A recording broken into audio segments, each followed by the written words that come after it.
Hello. I'm halfway on my walk because my phone just cut out the video and I can't be bothered to walk back to the cinema to start again. So we'll just start again. I've just been to see All the Money in the World, which, as the title would suggest, is mainly about money. Specifically having too much of it.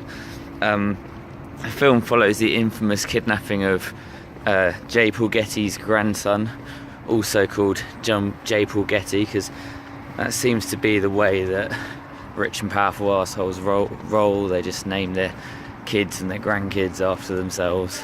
Well, anyway, essentially what happens is this kid gets kidnapped and he doesn't want a part of his money, and the film kind of continues from that point.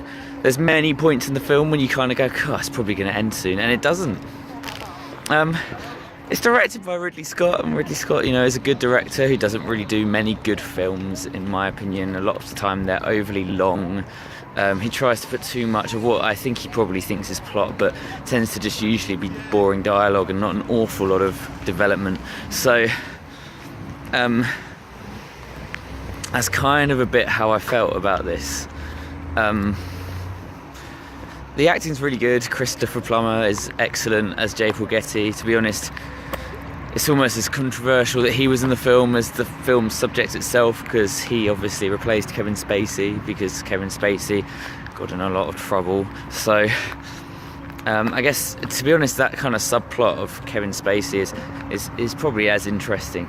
I don't know, the thing is, I don't want to be too harsh on the film, because the problem is that the film does cover a very dubious story and subject matter, and it does it with some really good acting, and I guess this film does kind of make you really quite angry, and not just because it's not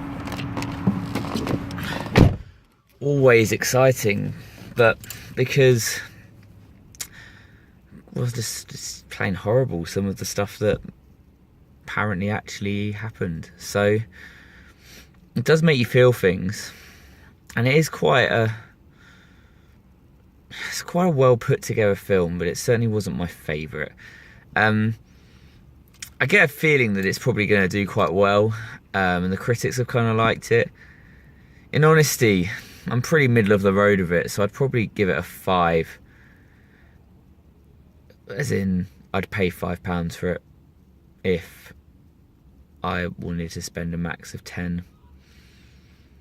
And my car light has gone off, which suggests I should probably end the video.